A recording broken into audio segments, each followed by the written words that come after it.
দেখো কি দারুণ আইসক্রিমটা জমেছে, দেখতে দারুণ লাগছে। এইটা এইটা একটা টাব আর একটা হচ্ছে এক্সট্রাটা ছিল এই বাটির মধ্যে। অলরেডি দেখে বুঝতেই পারছো যে আমাদের সকালবেলা একবার টেস্ট করা হয়ে গেছে, সকালে ফ্রিজ থেকে একবার বের করা হয়েছিল জমেছে কেমন দেখার জন্য। তো গতকাল তো টেস্ট করতে পারিনি, কারণ গতকাল তো বানানোই হলো, সারা রাত লেগেছিল জমতে। তো সকালে টেস্ট করেছিলাম, দারুণ ইয়াম্মি হয়েছিল। তো প্রসেসটা তোমাদের সঙ্গে অবশ্যই শেয়ার করছি। তো দেখো কি সুন্দর ঠিক লাগছে দেখতে, আর তোমাদের আমি খেয়েও দেখাবো, খেয়েও বলবো কেমন হয়েছে খেতে। তো প্রথমে দেখো একটা পরিষ্কার বাটির মধ্যে হুইপ ক্রিম নেওয়া হয়েছে। হুইপ ক্রিম পরিমাণটা নেওয়া হয়েছে 500 হুইপ ক্রিম। তো ভালো করে এই যে হুইপ ক্রিমের প্যাকেট দেখছো, এটা কিন্তু আমরা যেখান থেকে শপিং করি, অনলাইন শপিং, অলরেডি তোমাদের সঙ্গে আমি শেয়ারও করেছি সেটা একটা মিনি ব্লগের মাধ্যমে। তোমরা যারা দেখোনি তারা দেখে নিও।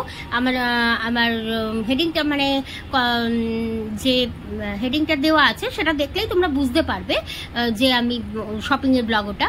তো সেটা দেখে নিও, তাহলে জানতে পারবে আমরা কোথা থেকে এই সব জিনিসগুলো শপিং করি। তো দেখো হুইপ ক্রিমটা দিয়ে একটুখানি ফেটিয়ে নিয়ে তার মধ্যে দেওয়া হলো ভ্যানিলা এসেন্স। ভ্যানিলা এসেন্স কিন্তু জাস্ট 2-4 ফোঁটা দিতে হবে, আর তারপরে এটাকে ভালো করে বিটার দিয়ে বিট করে নিতে হবে। এই ক্ষেত্রে কিন্তু হ্যান্ড বিটারের থেকে ইলেকট্রিক বিটারটা বেশি কাজের, কারণ ইলেকট্রিক বিটারে যে ফ্লপিনেসটা আসে সেটা হ্যান্ড বিটারে আসবে না। আর আইসক্রিমের ক্ষেত্রে যত বেশি ফ্লপি হবে, যত বেশি ওটাকে বিট করা যাবে, তত বেশি কিন্তু ওটা ভালো জমবে, থিকনেসটা হবে, জমবে। এইবার যেটা দেয়া হচ্ছে সেটা দেখো ম্যাঙ্গো পাল্প। এইটাই হচ্ছে আলফানসো ম্যাঙ্গো থেকে বানানো ম্যাঙ্গো পাল্পের টিন। তো এইটার পরিমাণ হচ্ছে 200 গ্রাম দেওয়া হলো। দিয়ে ভালো করে এবার একটু প্রথমে স্পুন দিয়ে ভালো করে ফেটিয়ে নিতে হবে, ভালো করে গুলে নিতে হবে জিনিসটা, মানে টোটাল মিক্সড করে নিতে হবে আর কি, পুরো আগের যে মিক্সচারটা ছিল তার সঙ্গে। দেখো ভালো করে মিক্স করে নেওয়া হচ্ছে, আর এই পাল্পটা দেওয়ার ফলে কিন্তু এটা একটা দারুণ সুন্দর ম্যাঙ্গো ফ্লেভার চলে এলো। এবং শুধু ফ্লেভার চলে এলো না, এটার মধ্যে কিন্তু এই যে আলফানসো ম্যাঙ্গো পাল্পটা তোমাদের দেখালাম, এটা কিন্তু অরিজিনাল আলফানসো ম্যাঙ্গো দিয়ে তৈরি, সুতরাং বুঝতে পারছো ম্যাঙ্গোর গুণটাও তোমরা পেয়ে যাচ্ছ। এবার দেয়া হলো যেটা, সেটা হচ্ছে মিল্কমেডের যে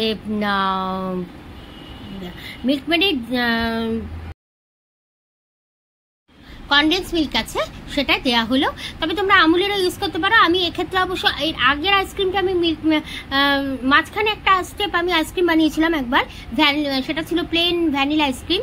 তো সেটা আমি মিল্কমেড বানিয়েছিলাম, কিন্তু এইবারেরটা আমি আমুলের এটা ইউজ করলাম। তো দেখো এবার ভালো করে বিট করে নিচ্ছি, খুব সুন্দর করে কিন্তু বিট করতে হবে।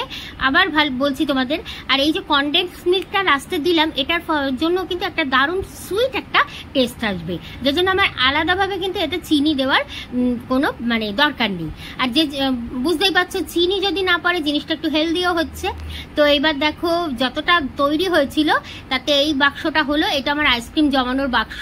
তো এইটার মধ্যে হলো, এটার মধ্যে দিয়ে ডিপ ফ্রিজে রাখা হলো। এটাই তোমাদের সঙ্গে শেয়ার করে।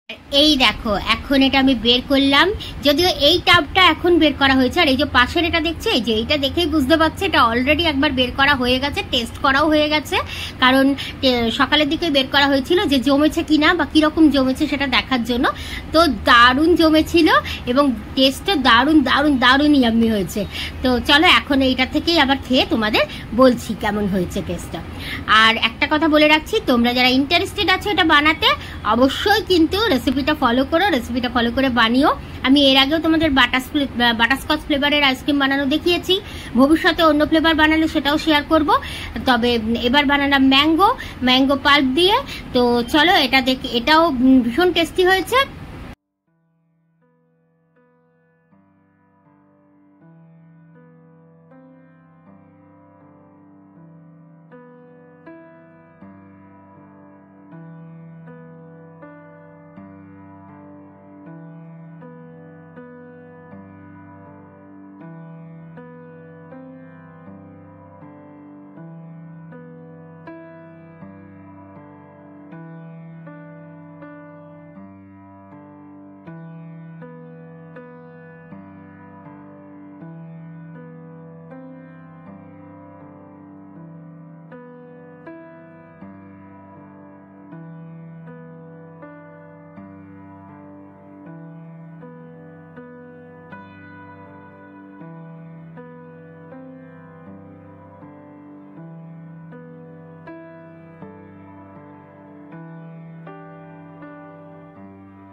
তো এখানে দেখো আইসক্রিমের ছোট বাটিটা যেই তুলেছি ফ্রিজ থেকে বের করেছিলাম, তো তার মধ্যেই এত গরম বাইরে যে গলে মানে বাটিটার নিচ থেকে জল আর কি পড়তে শুরু করেছে।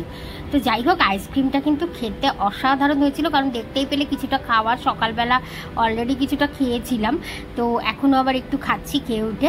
কিন্তু অসাধারণ টেস্ট হয়েছিল, মানে ভাবা যাচ্ছে না, মনে হচ্ছে যেন এইমাত্র দোকানটা বাইরে থেকে কিনে আনা হলো।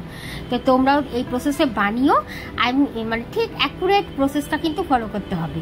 এইভাবে বানিও, দেখবে এইরকমই একবারে পারফেক্ট আইসক্রিম জমে যাবে। আর একবার বানানো শিখে গেলে তখন আর ওই বাইরে থেকে অর্ডার দিয়ে আইসক্রিম একদমই খেতে ইচ্ছে করবে না, আর দেখবে ইচ্ছে মতো ফ্লেভার দিয়ে তখন তোমরা বানাতে পারবে। তো তাই বলছি তোমাদের, আর দেরি করো না, যারা যারা এখনও বানাওনি তারা কিন্তু এক্ষুনি এই প্রসেসটা ফলো করে ঘরে বানিয়ে ফেলো। আর মানে ঠিক যেভাবে আমি করলাম, হ্যাঁ, প্রসেসটা কিন্তু মানে ঠিকঠাকভাবে ফলো করো, কারণ সব কিছুরই তো একটা পারফেক্ট মেজারমেন্ট আছে। ওকে, তো চলো আবার আসছি কাল সব।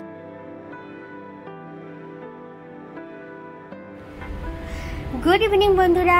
তো দেখো বিকেল হয়ে গেছে, আর বিকেলে আজ আমরা এনেছি চাট। অনেক দিন পর আজ আবার চাট খাবো। 4 জনের 4 রকম চাট আনা হয়েছে। তো কি কি আছে তোমাদের একবার দেখিয়ে দিচ্ছি। এখানে দেখো পাপড়ি চাট তো অবভিয়াসলি আছেই, একটা আছে দহি আলু চাট, একটা আছে ছোলে মানে কাবুলি চানা দিয়ে তৈরি স্পেশাল চাট, আর আরেকটা কিছু একটা ছিল ওই আলু চানা, তারপরে তোমার দই, তারপরে বড় বড় পাপড়ি, সমস্ত কিছু মিক্স দিয়ে একটা চাট। তো আমি আমারটায় দই মিশিয়েছিলাম, ছোট ছিল অবশ্য দই দিয়ে খাইনি। আর এখানে দেখো সঙ্গে একটা জলজিরা সুন্দর একটা বটল দিয়েছে। তো বেশ ভালোই খেলাম আমরা চাটগুলো। আর এদিকে দইটা মেশাতে গিয়ে তো দইটা অর্ধেক ফুটোই হয়ে গেছিলো, প্যাকেটটা চতুর্দিক দিয়ে ছিটছিল। তো যাই হোক, খুব এনজয় করলাম কিন্তু আমরা চাটটা খেয়ে। আসলে অ্যাকচুয়ালি কি অনেকদিন পর চাট খেলাম, তো এই জন্যই আরও বেশি ভালো লাগছিল। আর চাটটা বানিয়েছিল খুব সুন্দর। আর তো দেখো আমি নিয়েছিলাম যেটা, সেটা হচ্ছে এই যে দহি আলু পাপড়ি চাট যেটা, সেইটা। তো এটা কিন্তু পাপড়ি ছিল অনেকগুলো করে, দেখতেই পাচ্ছ কতগুলো করে পাপড়ি দেওয়া। তো খেতে মানে আমি ভয়েসটা পরে দিচ্ছি, কিন্তু মনে হচ্ছে যেন আবার খাই এখনই বের করে। বেশ সুন্দর হয়েছিল খেতে। তো এইভাবে খুব এনজয় করে আজকের দিনটা কাটালাম। তো দেখো তোমাদের দেখিয়ে খাচ্ছি, খেতে সত্যি অসাধারণ হয়েছিল বন্ধুরা। তো তোমরা কারা কারা চাট খেতে ভালোবাসো অবশ্যই কিন্তু বলো কমেন্ট করে। তো চলো আজকের এই কৌশিকী অমাবস্যা স্পেশাল ব্লগ এখানেই শেষ করছি। গতকাল আইসক্রিম বানানো দেখালাম তোমাদের, দারুণ ভালো একটা রেসিপি শেয়ার করলাম তোমাদের সঙ্গে আইসক্রিম বানানো, ওইভাবে বানিয়েও আইসক্রিম। আর আজকের দিনটা কিভাবে কাটালাম, পুজো টুজো কীভাবে দিলাম, সমস্তই তোমাদের সঙ্গে শেয়ার করলাম।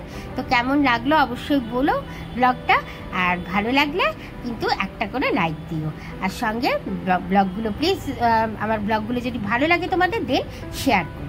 চলো আজকের মতো টাটা।